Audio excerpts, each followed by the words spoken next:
Welcome, Prime Minister, here in Davos. We are very much looking forward to your speech and your sharing your plans and your ideas with us. And there are three particular reasons to be particularly interested into your speech. So first, Prime Minister Stephen Harper, you come as the Prime Minister of a country which has relatively very well weathered the storms. According to my knowledge, you have best managed of all the G7, G8 countries the present economic crisis. Thank you for giving a good example, and I think the Forum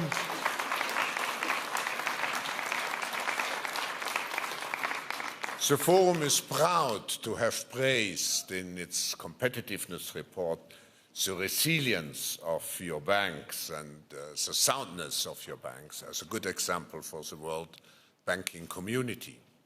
Second, we welcome you as the representative of a country which traditionally has shown great international engagement, which has taken very seriously its international responsibilities. I just want to mention your strong involvement in Afghanistan. The first foreign visit you made, Prime Minister, was to Afghanistan. I think you have been 3 times in the meantime. I should add and should commend you, particularly on your engagement also in Haiti. I think this engagement has also shown how much you personally are attached to those humanitarian tasks which we have to fulfill in the world. And last but not least, we welcome you, of course, as the chair of the G8, G20. And a very important summit will take place under your chairmanship, hosted by Canada, and we are now very much looking forward to what you have to tell us. Prime Minister, the floor is yours.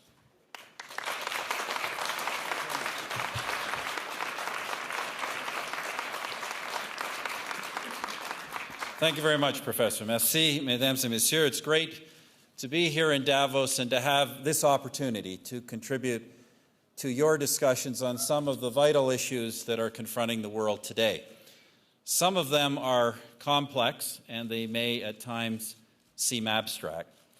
But for ordinary men and women everywhere, the substance of what we talk about here translates into simple realities, like a home, food on the table, or a better life for their children. So it's an important debate, one that we're delighted to be part of.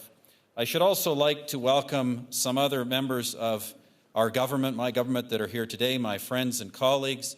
Finance Minister Jim Flaherty is here, Minister of International Trade Peter Van Loan, of course, Ambassador Santi, and also Governor of the Bank of Canada, Mark Carney. Welcome to all of you and to all the other Canadian delegates who are here today.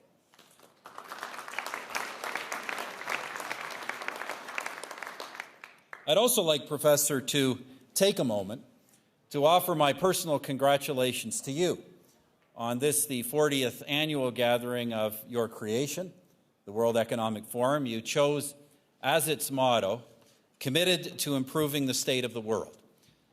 I would observe that few who have set such a lofty goal have more reason to be pleased with their accomplishments. To have conceived of the need for such an institution as this required insight. To have established it took commitment, but to have then nurtured it as a podium from which business and political leaders could nudge public policy by addressing their peers from around the world, that is a formidable achievement, and Professor, this gathering salutes you.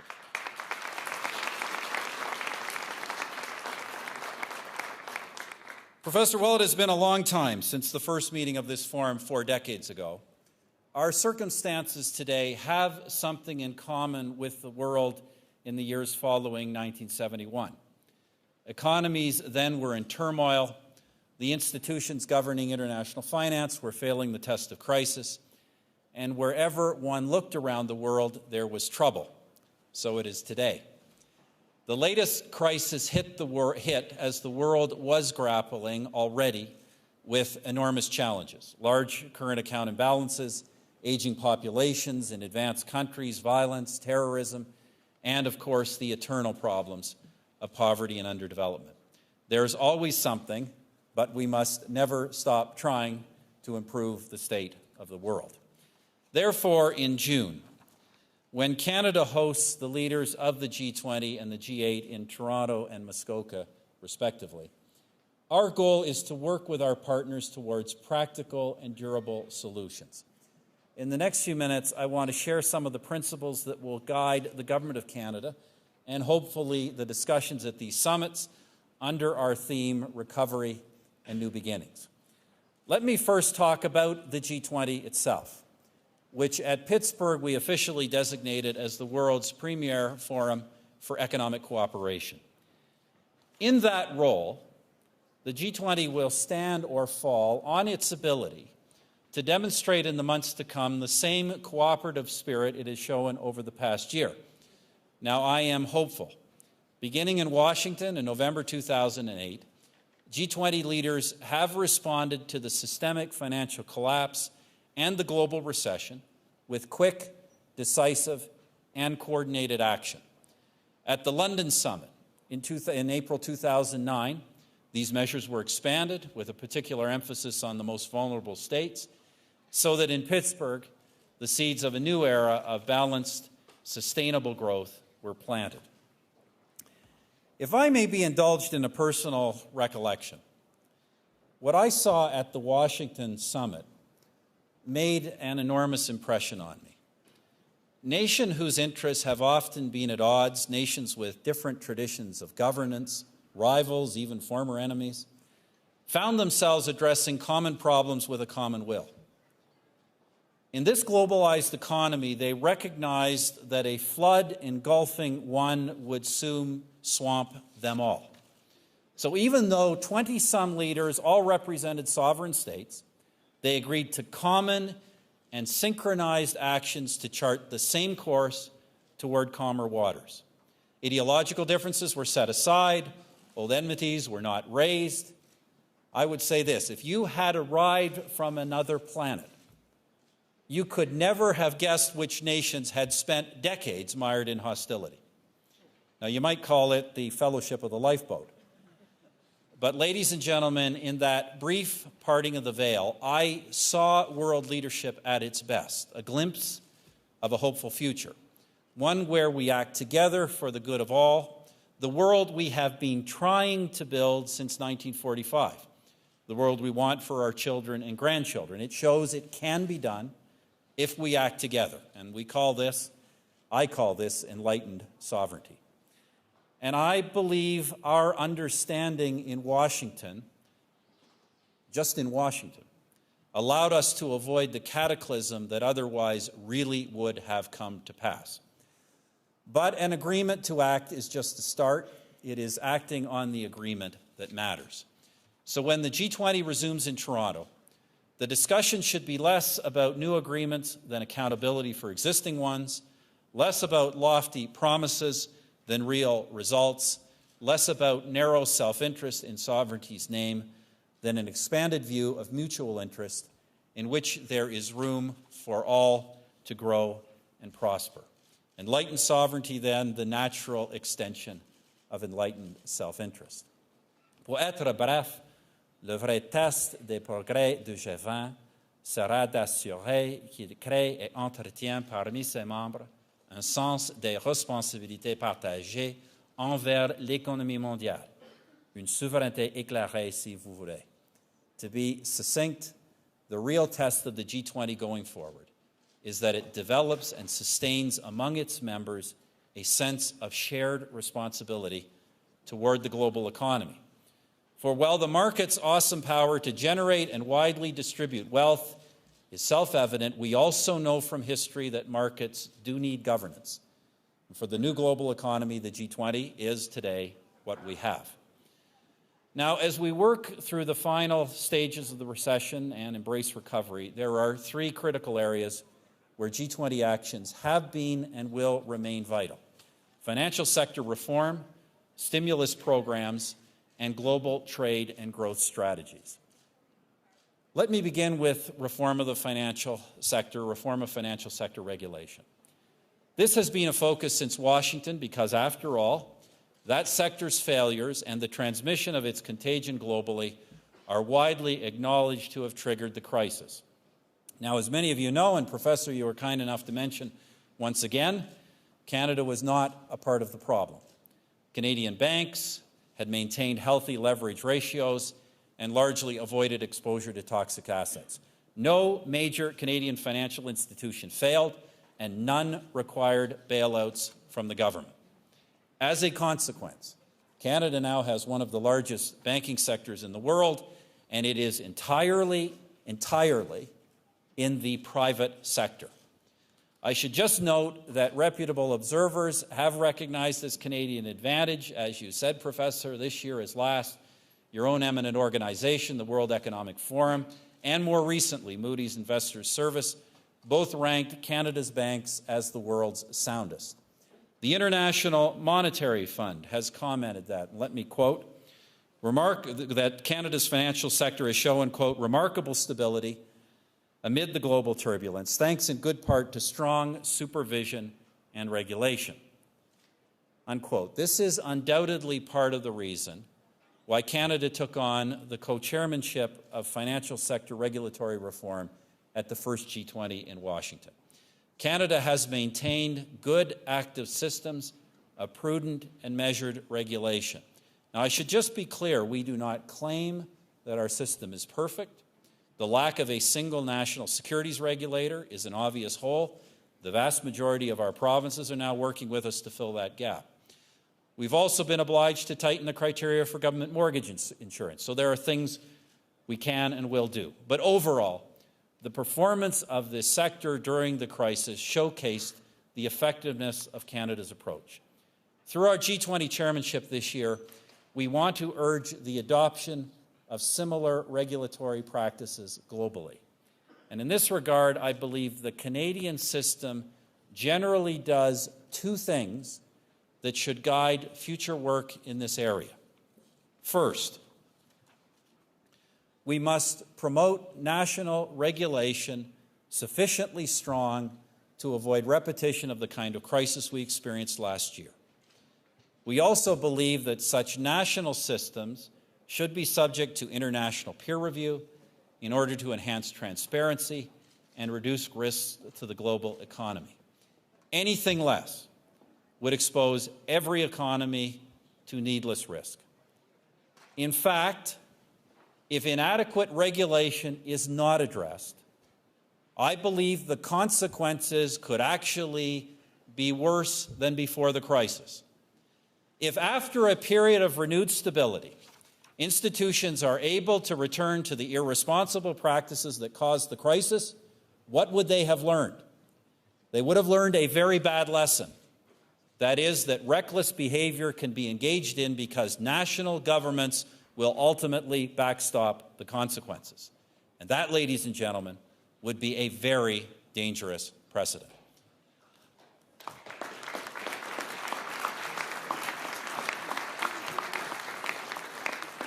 Obviously, then, financial sector regulation must be tackled, and it must be adequate. But second, Canada also believes that financial sector regulation must have the right purposes and must not be excessive.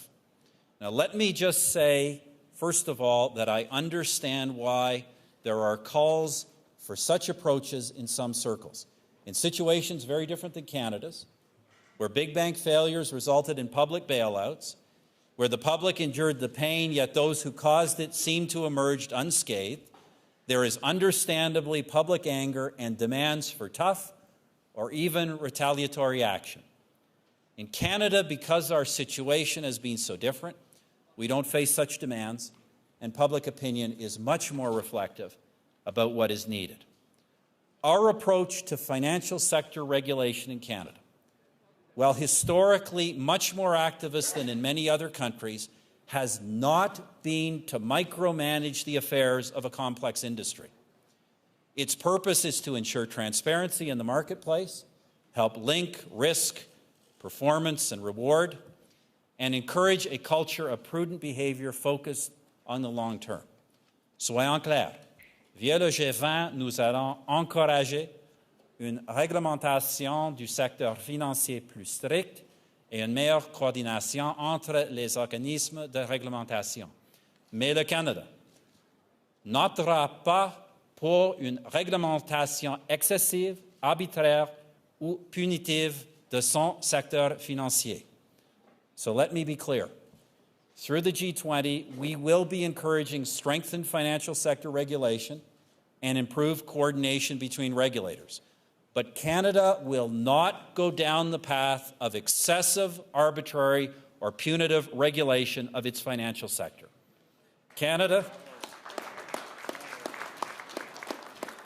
has a well-regulated, free market economy with a private financial sector of enormous strength. We intend to build on that advantage. We intend to see the financial sector in Canada grow, and we intend Canada's global position in that industry to get stronger yet in the future. The second ongoing G20 policy debate and policy priority has been to drive globally coordinated stimulus measures, both monetary and fiscal. We believe it is important to stay the course, but only for now. It remains my conviction that fiscal expansion, enhanced government spending, and increased fiscal deficits were necessary during the recession. In fact, with rapidly falling output and employment and interest rates near zero, economic theory has been very clear this was the only option. The temptation today to see hopeful signs of recovery everywhere in small things is understandable. So then would be the wish to declare recovery here and abandon last year's commitments to these expensive public investments. We believe that would be a mistake. The truth is that despite the G20's good work during the last 15 months, the recovery is a mile wide but only an inch deep, and job creation remains very tentative. Mais bien qu'il soit beaucoup trop tôt pour abandonner les programmes de relance, il n'est plus trop tôt pour commencer à planifier la prochaine phase, pour commencer à réfléchir à des stratégies de sortie. But while it is absolutely too soon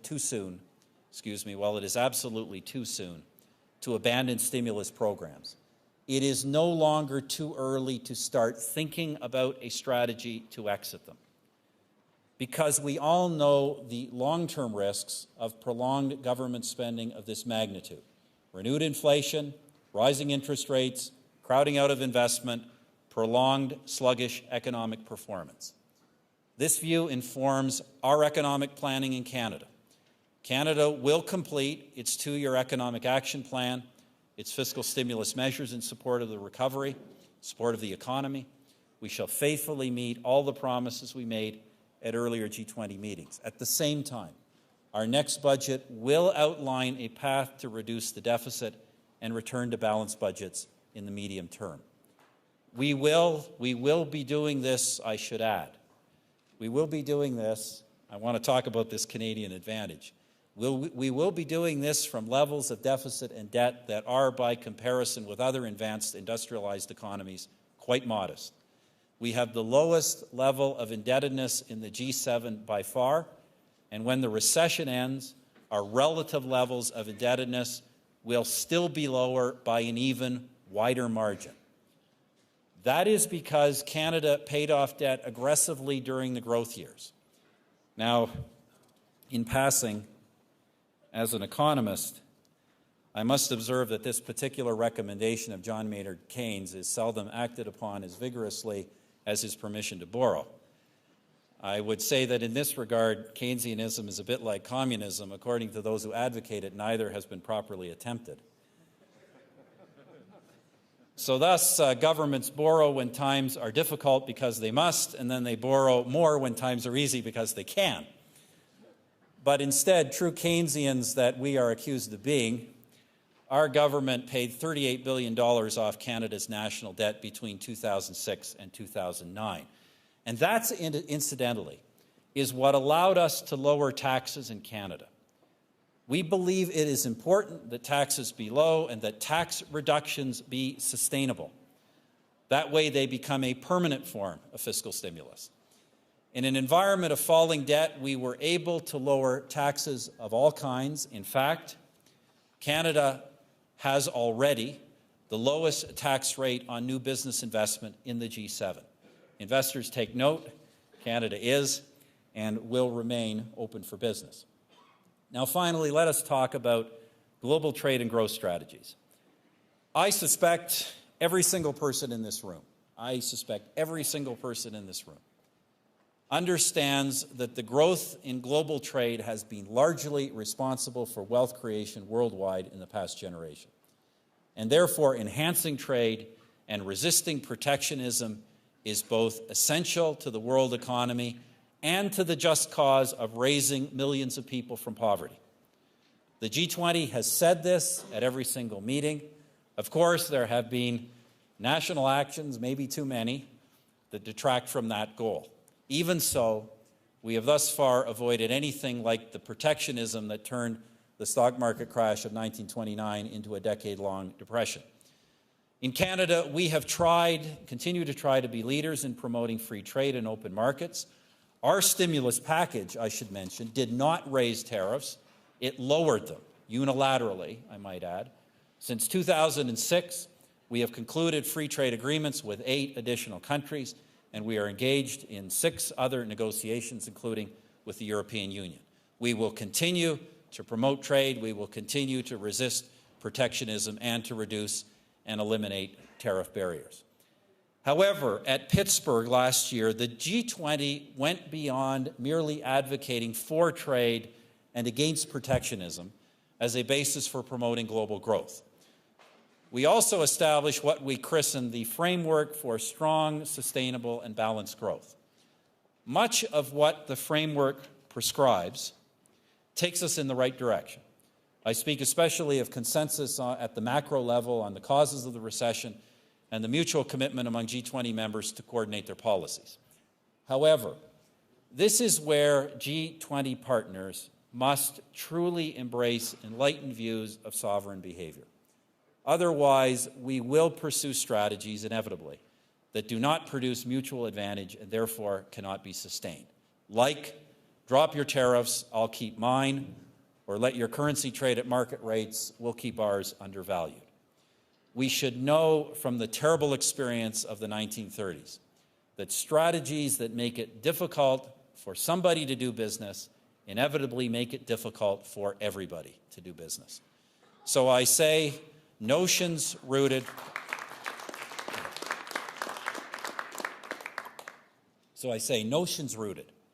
in a narrow view of sovereignty and national self-interest must be reconsidered. We cannot do business as though, for one to have more, another must have less. That is not true, it is not just, and it cannot be the path we take. Our ambition, the necessary condition for success as the G20 moves forward, must be a shared belief that the rising tide of recovery must lift all boats, not just some. This is the exercise of sovereignty at its most enlightened.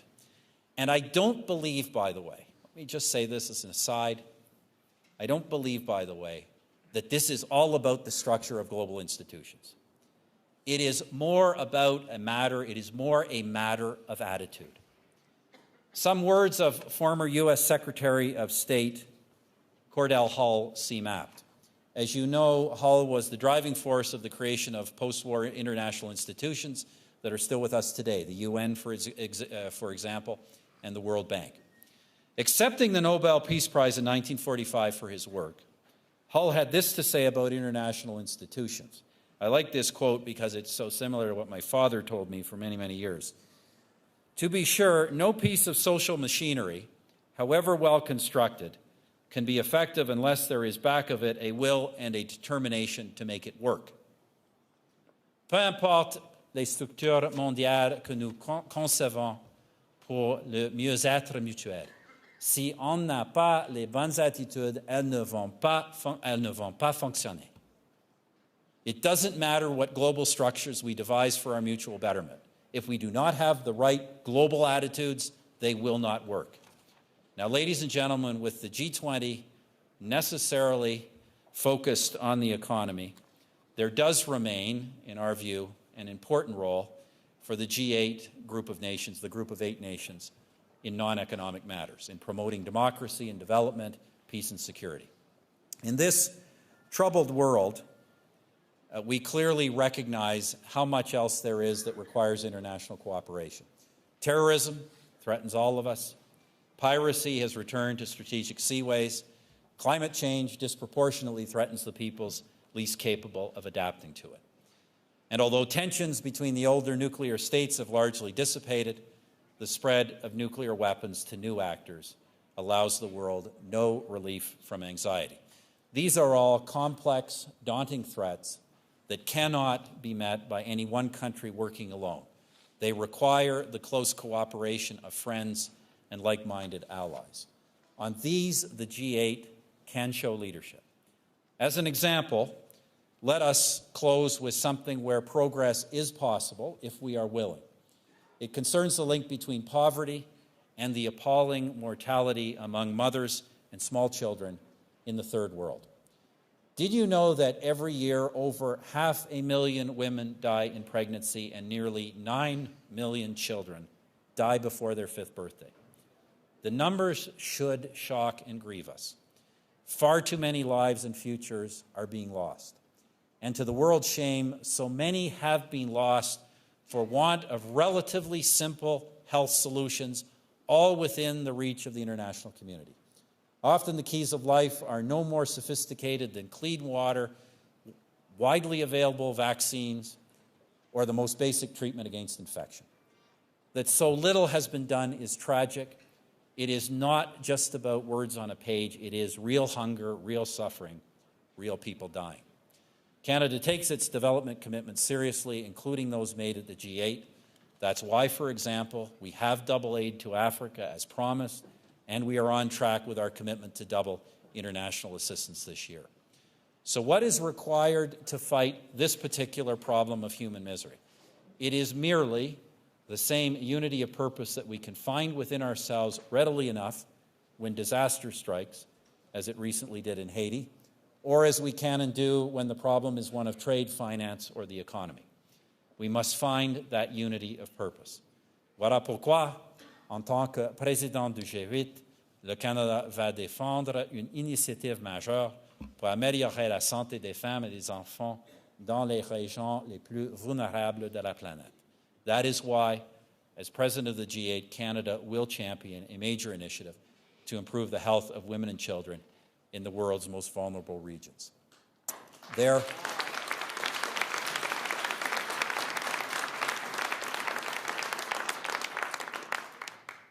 are indications that other members of the G8 share our concern and would be receptive to such a proposal.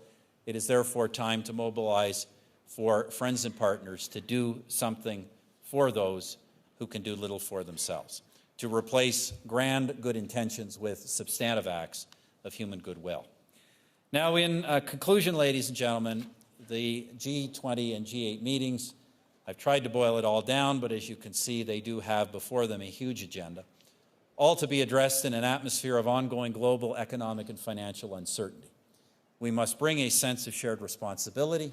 We must be pragmatic, focused, and above all, encourage accountability. The G20 nations must fully deliver on the commitments they have made. The group of 8 must live up to their promises. Accountability, I believe, ladies and gentlemen, is the prerequisite for progress. As host of the G8 and the G20 meetings this June, Canada will use its leadership role to focus on these challenges. And I look forward to collaborating closely with our international partners as we continue to support the economic recovery and chart new beginnings for humanity worldwide. Thank you very much for your attention. Merci beaucoup. Et à la prochaine.